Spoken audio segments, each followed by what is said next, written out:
Welcome everybody to the first episode of Car Convos. I've got my buddy Jay here to talk about his multiple Subaru WRXs.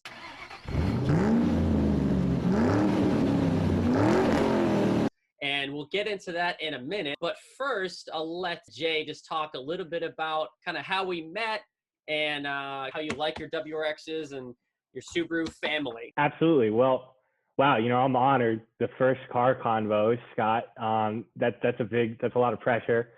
Sorry, Jay. So basically, I've owned two of the new generation WRXs. My father owns a 2015 WRX.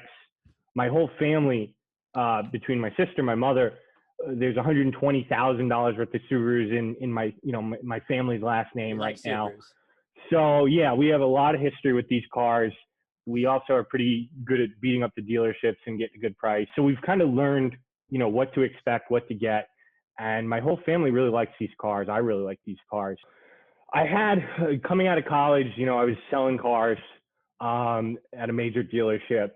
And I kept seeing, older WRXs come in and seeing the resale value, seeing what they were worth to us from a wholesale perspective. I said, man, there's really something to it. My dad got the 2015 straight from Japan. He ordered it. He ordered a limited manual transmission. And once I saw that car, I had a RSX Type S at the time. I went out and I leased one. It was my first new car. And the 2015s, in my opinion, and actually statistically, not statistically, but the two cars that I saw were 2015s. That was their first year. There were some mistakes that were made. At the end of my lease, I had two accidents on my 15, both of which not my fault. Sure. I was able to shake $1,500 worth of equity into my new 2018 limited, fully loaded, beautiful car. So to shake that much money out of a lease is pretty unheard of. I didn't put a lot down. I knew what I was doing when I bought the car, my baby. So that's my 18. So the 18's been a lot more reliable than the 15. I'll go through the 15 really quick. There's a site that I think, I may have turned you on to, or at least, we talk about from time to time, called Car Complaints. Absolutely. I live on that. It's very good at finding TSVs, technical service bulletins, kind of what the manufacturer screwed up and now kind of owns. It's not really public knowledge. It's you kind of got to go looking for it. So when the 15s came out, and for a couple of years after that, they had issues with the clutch assemblies, with the throwout bearings, the thing that spins. I'm not a mechanic, but the thing that spins the clutch. They were burning out prematurely. And I went through three of them. Two of them, I think the clutch assembly had to be replaced or partially replaced. So we're talking major service issues that happened. The last throwout bearing was so bad that I know they put a whole new clutch assembly in it. And at that point, the service writer showed me that it was a different part number. So they say in 2017, they figured it out. So like right before I sold that car, my lease would have been up. They say they sorted that out. And in my 18, knock on wood, right, I haven't had any throwout bearing issues. Beyond that, in the 15, I went through a handful of the radio head units. They kept unpairing from the Bluetooth thing, TSB on that. A recall having to do with the tuning of the engine that kept the car in service bay for 3 days. So a number of things with the 15. And because my whole family has Subarus, I got involved with the dealership. I got involved with Subaru America. And I can't go into detail what they did for me, but I can say they stand behind their cars. And it's not something that I was like judicious and went after, the company. I didn't do that. I talked to them. It's a little back and forth. They've confirmed what was done to the car with the dealership. I wasn't in love with my ownership experience at that point. And they made things right. And they really did. I can't say what they did, but it was substantial. And it made me and my family feel valued as longtime customers. Okay. Excellent. So let's unpack before. Were you going to go into the 2018? Absolutely. The So let's 2018, much shorter list. no problem. Let's unpack the 2015 a little bit, because Absolutely. I think it's definitely worth talking about when they redesign, like, major redesigns of cars, right? Everybody Yeah. kind of wants that brand new redesign, but at the same time, that first year they say, right, that you really should never buy that first model year when Yeah. something's totally, especially mechanical stuff, right? Yeah. That's why I felt more comfortable paying a little bit of a premium to lease it. Okay. And I definitely did. Okay. Knowing what I know now, 3 years after, turning that car in with 45,000 miles, 2 accidents, and still getting money out of it, I felt much more comfortable buying my 2018. These Okay. cars are hot, they're in demand, but the first year of a brand new, the FA20, that engine existed, but I don't think that configuration existed. Like, I think the FA20s started out in the BRZs and some of the Imprezas, and then they slapped a turbo on it, put it in WRX. Got it. I could be wrong about that history, but that was a brand new chassis. That was a brand new looking car. Everything, to my knowledge, was new in that configuration. So that was certainly the first year. And both me and my dad had throwout bearing issues, radio issues, some other assorted things. But it was a little bumpy. Okay. I'm not saying they're junk.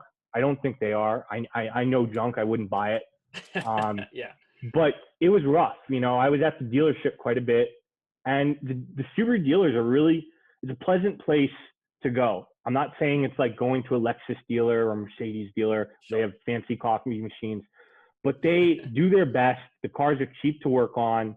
I really don't have anything negative to say about the Subaru dealer service aspect of things. I've seen other brands, Honda, Acura. It's up there. It's, every service department has its faults, but Okay. I've seen a lot worse. So what would you tell a prospective WRX 2015 prospective person who would like to buy a used one? What would you say is there anything that they can kind of look out for? I mean, for example, I don't know what a throwout bearing even is. I mean, I own, so just, is there anything that they can look for or listen for? So a throwout bearing is when the clutch is down, typically when the car is warming up, or if it's damp outside, it will make a noise. When you depress the clutch, make sure all the windows are down.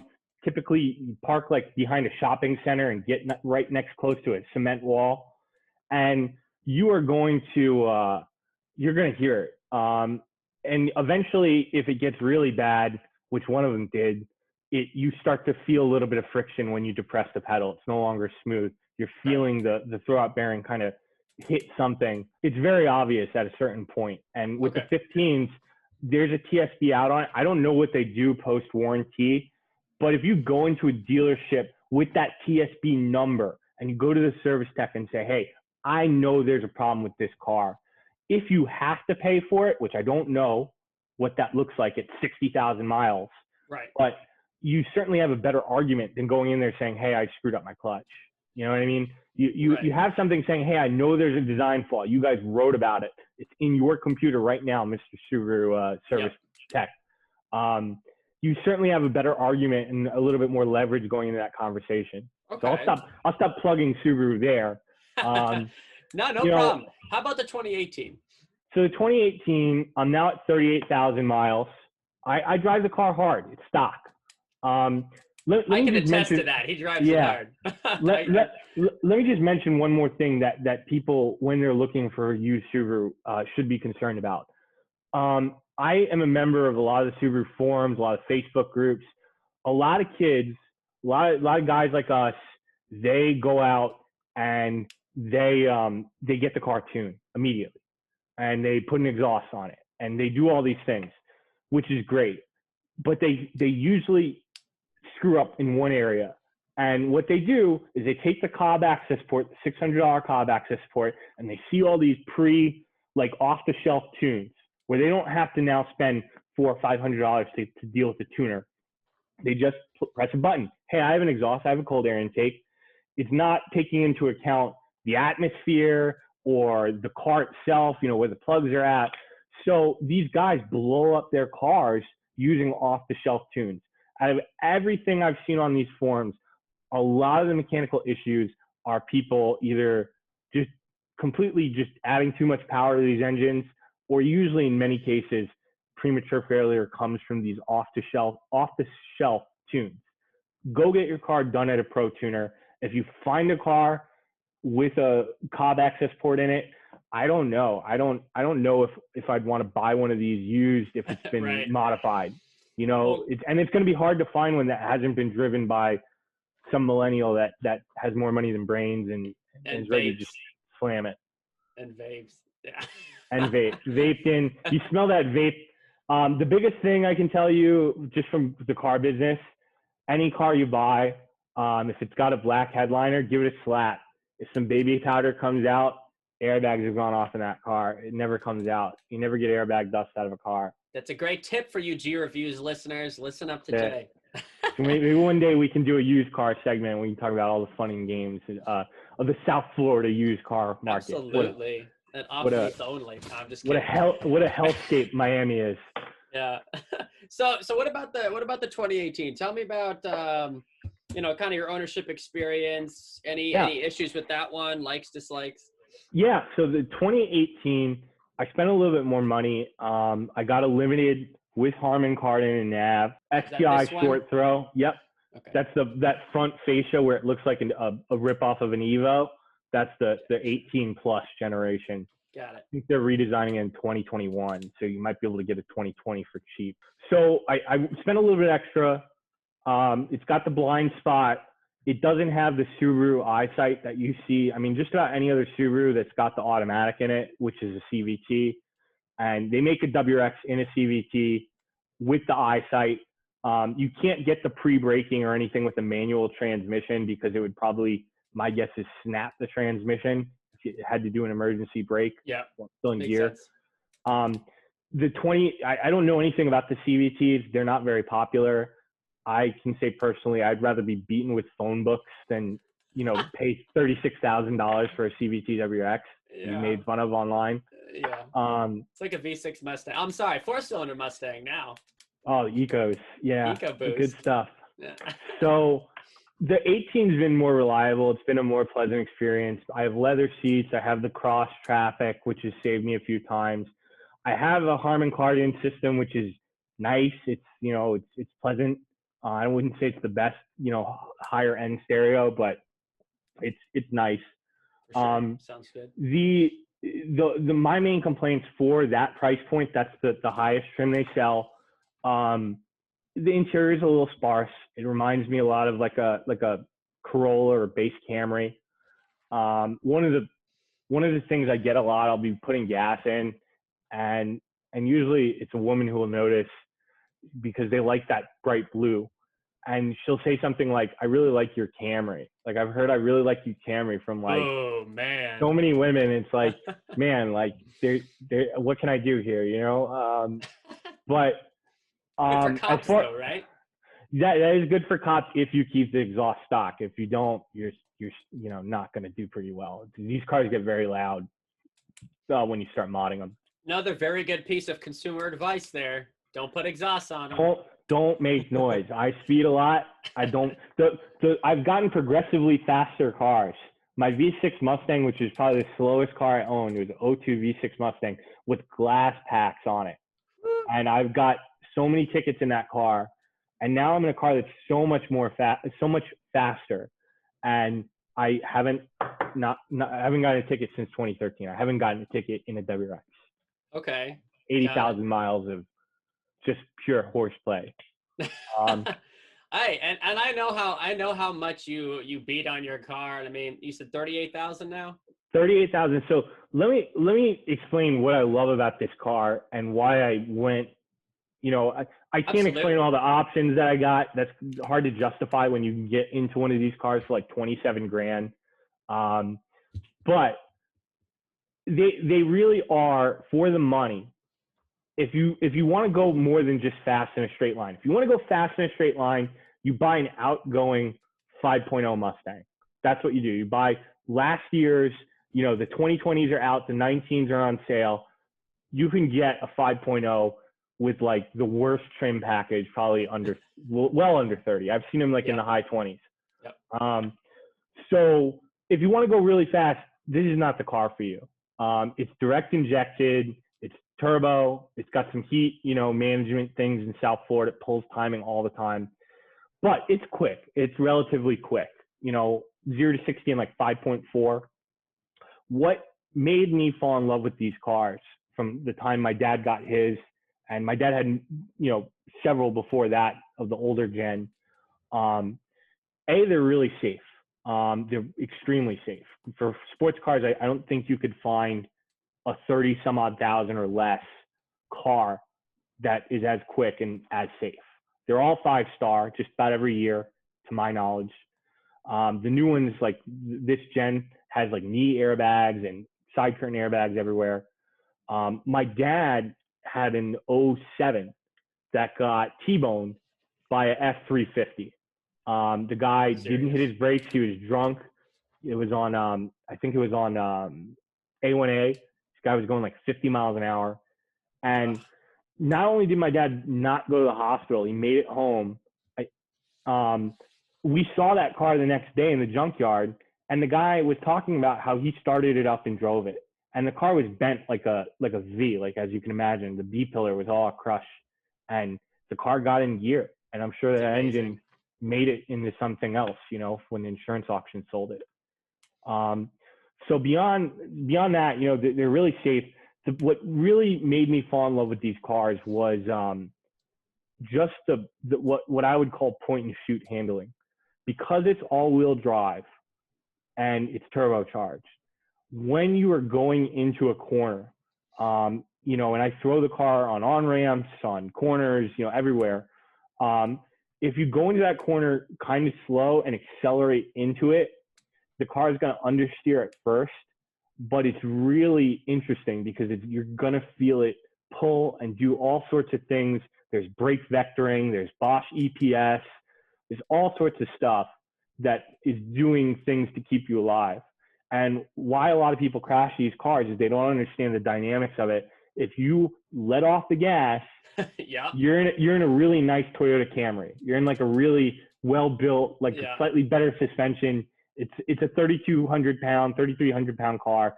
It's not, a McLaren. It's going to understeer. You're going to hit a tree. Right. You have to stay on the gas.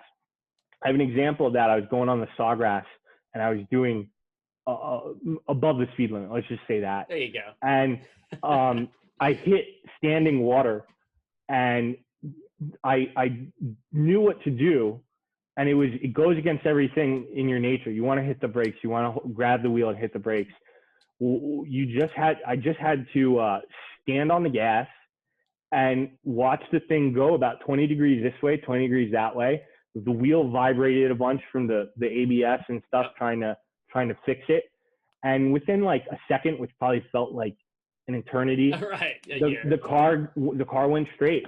And yes, can you lose control of these things? Can you push it past its limits? Absolutely. Of course. But the amount of limits that this has, compare it to a Mustang, compare it to a Camaro, to a Dodge cruise boat or whatever they're called now.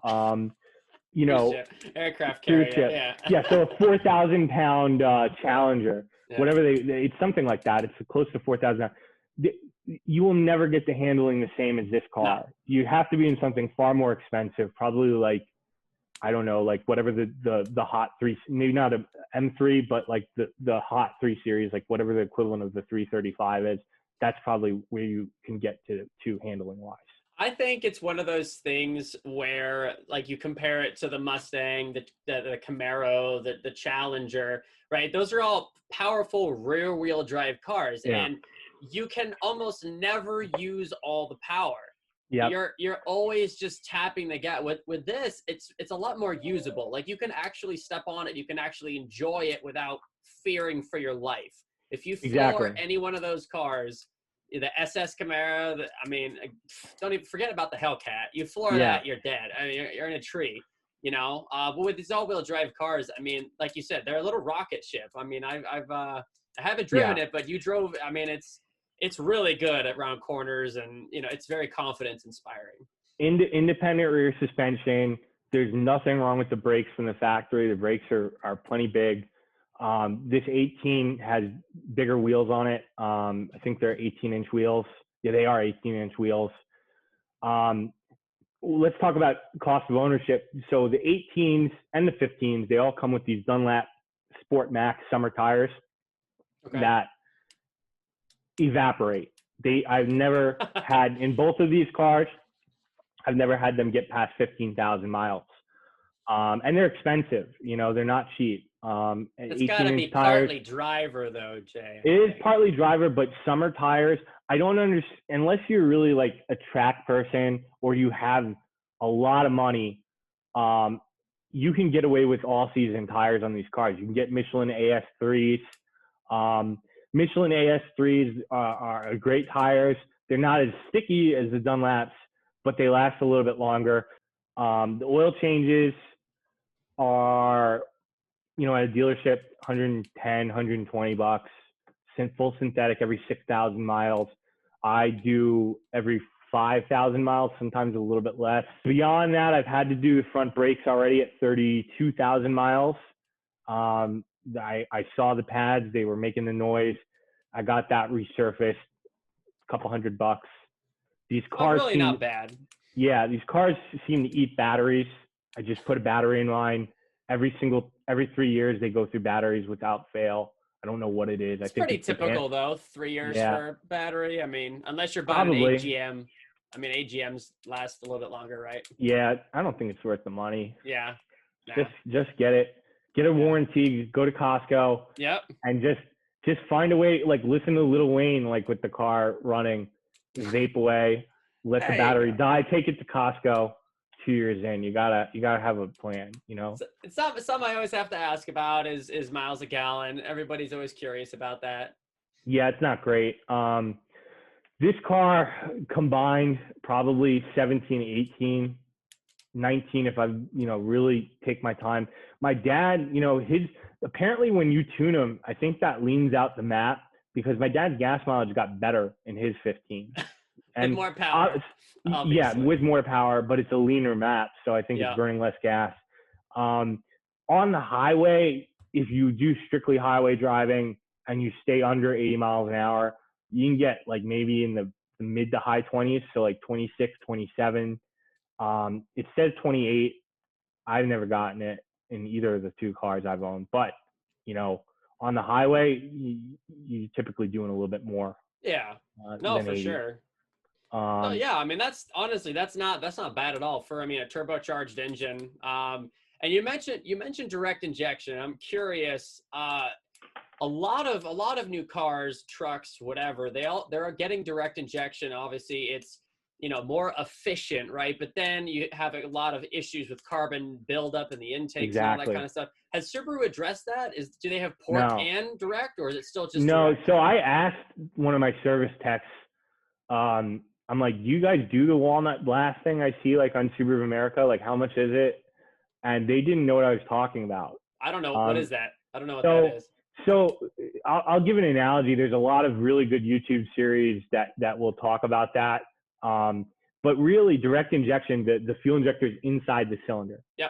So older cars with port, the intake manifold would have cold fuel pouring on a hot intake manifold, and that would wipe away the carbon. That would erode the carbon, right? So now you have your intake manifold with this gunk that's building up, and eventually it's like cholesterol in a heart, you know, and it's really bad in some of the VW products. Subaru's definitely, it's a problem, and they say, you know, the forums, there's always extremists who will tell you, oh, I do it every 30,000 miles. You don't have to do that. I have both of my cars ran fine. You know, one with 45, one with 38.